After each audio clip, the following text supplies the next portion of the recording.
You know, on this show, there are many musical icons throughout the years that are celebrated. And it doesn't necessarily matter what decade you're from, does it? You know, whichever decade you are, they mean something to you. It could be the brilliant Benny Goodman and his orchestra. Love that sound. Or, in fact, the dulcet tones of that wonderful singer from the 1940s, Alice Faye. Moving up to date, everybody loves Elvis, don't they? There's Frank Sinatra, everybody like that. Everybody simply has a musical icon that they like to go back to. And when I was looking at the dates today, it sort of crossed my mind how lucky I've been in this career because obviously I've met some wonderful people, but they've also worked with some icons too.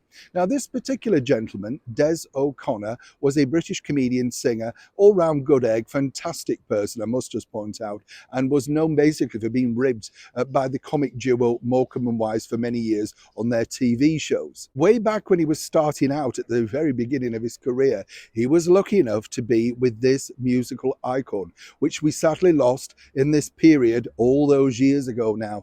Yes, the man himself, Buddy Holly. Don't know about you, but I always love a bit of Buddy Holly. That'll be the day. Oh boy, you know, they're just great tap along songs, aren't they? And you're not quite sure why you like them, but the bottom line is they're just great musical pop songs.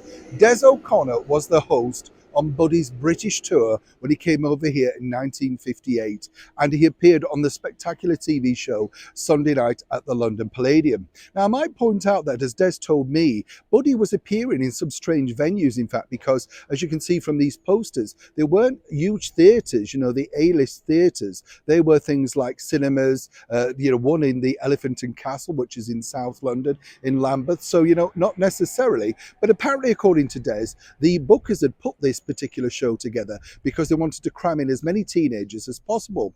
A funny thing Des told me about working with Buddy is he couldn't understand why it wasn't just them, not because he was a big superstar and he thought he was the only one who should have been on the bill, but back in those days they didn't really know how to put rock and roll shows on. It was the start of everything. Over here we had Tommy Steele, and then of course you had Elvis, you know, as well as Buddy Holly. But apparently, you know, he just couldn't get over the fact that there could be a juggler, a comedian like Des, a singing group like the Tanner Sisters, and other people before the big act of Buddy Holly.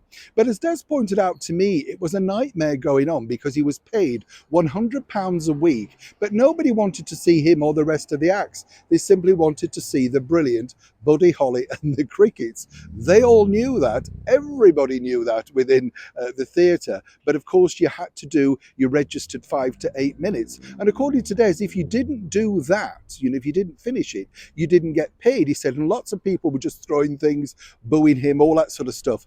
Buddy took him to one side and said, would it help if I came on to calm the crowd? Des told me, no, it wouldn't. He said, I told him it would make it worse.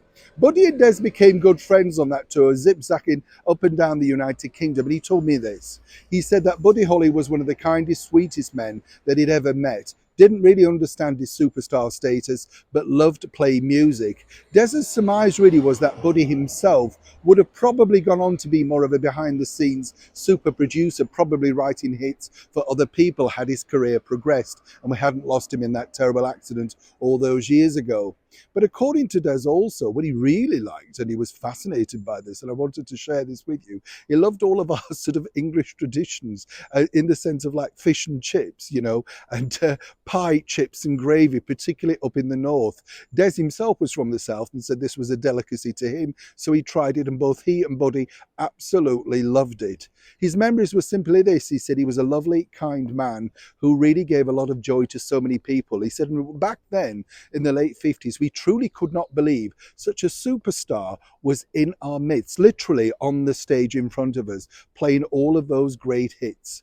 For all the fans out there that are, and there's still so many for the brilliant Buddy Holly, obviously his music lives on, and that's brilliant to know, isn't it? I mean, when you think about it, there are very few artists whose music does live on. Sinatra, Elvis, you know, you can think of quite a few, Bing Crosby, all thanks to White Christmas. Buddy Holly's image was so strong. I think the glasses, the great tunes, and the fact that he came along as a time when people were looking for something brand new, and he gave it them in spades. Well, what a memory he left behind. And we truly should be thankful for the superstar that was Buddy Holly.